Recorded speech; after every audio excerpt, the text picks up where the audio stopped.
The South African Bus Operators Association has been holding its annual conference for more than a decade now. Executive Manager Eric Cornelius tells us a bit more about its history. SABOA was established in 1980 by 5 leading bus companies at that stage, and over the years it developed into the organization that we are today, with roughly about 1,000 bus operators as members, owning approximately about 13,000 buses. It's not only in South Africa but also in neighboring countries like Namibia, Lesotho, Swaziland and Zimbabwe. The aim of the conference it's informative for our members. It's also to deal with issues that we have in the bus industry, and especially get our stakeholders like government to come and make presentations and to give their views on these issues. The theme for this year's conference is National and International Developments in Public Transport. Professor Jackie Walters is a transport economist and an advisor to SABOA. Professor, thanks very much for joining us. Now, public transport is obviously a very hot topic at the moment. Tell us a little bit more about what the situation is here in South Africa. Well, I think the one big problem that we have at the moment is our public transport systems aren't integrated and really accessible to the majority of the people in the country. And we have to work around that in the future. And there are many plans in place now or being developed around integrating these network services, probably from next year onwards. And that should, over time, solve some of the issues that we have, lack of integration, accessibility, and so on. Obviously, we have the National Transport Framework, and of course the current hot topic is the tolling system in Gauteng on the freeways. But the issue that many people are sort of shouting about is the fact that they have no alternatives as far as public transport is concerned. Yeah, I think that's one big problem that we have. The alternatives to the freeway are not that very unclear. Obviously, there is public transport available, like taxis and buses and rail services, but they're not where the people want them and where they want to access them, where they want to get off, close to the places of work. And the big challenge that we have is to upgrade the entire system in such a way that it becomes an alternative to the car. And at this point in this country, we don't have that as an alternative. It would be wonderful one day to be dependent on public transport, not on your car. Can you imagine what you can do with all that money, instead of spending it on a car and payments and maintenance and so on, to use public transport. But we are a long way away from the typical, say, London or Paris or New York type public transport systems in this country. As a developing country, it will take us longer to get there. Firstly, we don't have all the money that those countries have as first world countries. But we can aspire towards that and at least work towards that goal. Okay, we do have some lights at the end of the tunnel, so to speak, in terms of we have the new Gautrain project and other plans that are being implemented. The Minister of Finance actually talked about more budget for public transport infrastructure in his budget speech recently. But why do you think we've fallen behind in terms of a lot of the public transport developments that we really need to get into place? Well, I think the planning of our system has been in silos. We have a taxi system, although it's a network type system, but it's not integrated with the bus systems or the rail system. So we've had a systems approach but non-integrated, which has been great in other countries where they've integrated these over the years into a seamless system where you perceive the system as being one ticket, irrespective of the modes of transport that you're using, one fare type of thing.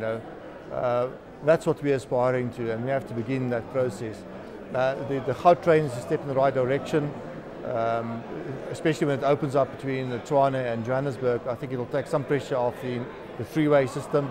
People want to make use of it. It has a feeder distribution system. It's not well utilized now, but I suspect it will be better utilized once the system is fully in place. Sticking with the issue of the Gautrain, Professor, we see a lot of these Gautrain buses travelling around the streets of Johannesburg. 99% of the time they're pretty much empty. Do you think people are not aware of them, or is there a perception issue with regards to them? Well, the system is a very limited system at this point in time. It's basically between the Sandton CBD area and the airport, so it's really only for airport passengers. I think once it opens up between the Park Station in Johannesburg and the 2 points in Pretoria, it will have many more people using the system. That's what I would suspect at the end of the day. We'll have to see. It is a limited feed distribution system. The benefit would have been, the obvious route would have been that your normal public transport system would have integrated with the rail stations, but we don't have such systems. So you now have a dedicated feed distribution system of Gautrain through the consortium. So it will not be, it won't be the optimal solution. But once maybe we integrate our public transport services over a number of years, and we're talking maybe 10, 15 years here, because it's a whole process we have involved here, it will serve that purpose.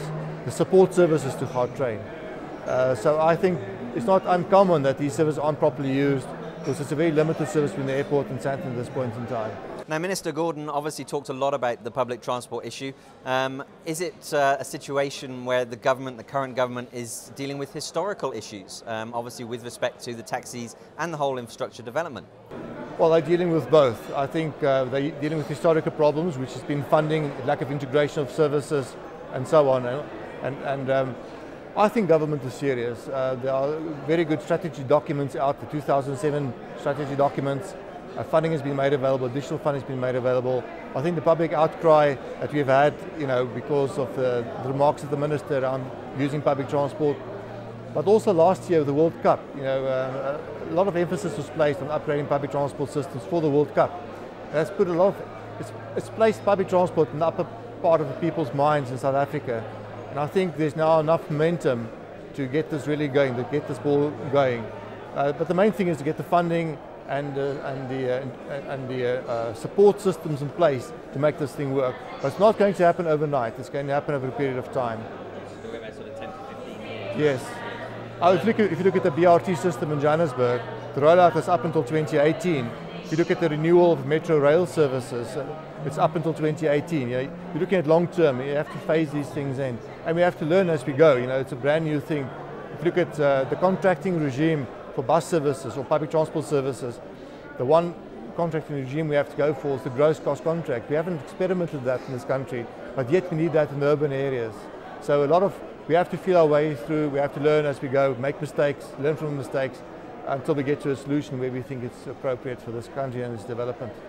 Okay, and then the other hot topic, of course, is alternative energy. Now, do you think we actually are in a position to be able to adopt some of this technology? You mentioned the upgrading to Euro 4, 5 and future, even 6, but we've got compressed natural gas and ethanol and all sorts of things. Are we ready for that, Professor? Yes, for sure. I think if you look at the exhibits around that we have here, the green energy, CNG and so on, it's the way to go. More fuel-efficient diesel engines, the Euro 4, Euro 5 standards. If we need the better quality diesel in South Africa, you can ring fence it in a certain service, like the BRT Phase 1A in Joburg, but not generally speaking. But we are on track. We are net receivers of technology in this country. We don't develop the technology specifically, we import the technology. But certainly, if you look at the South American parallels, we're going the BRT route, which is the most appropriate technology, in my view, for developing nations, but also many developed countries going for BRT systems now.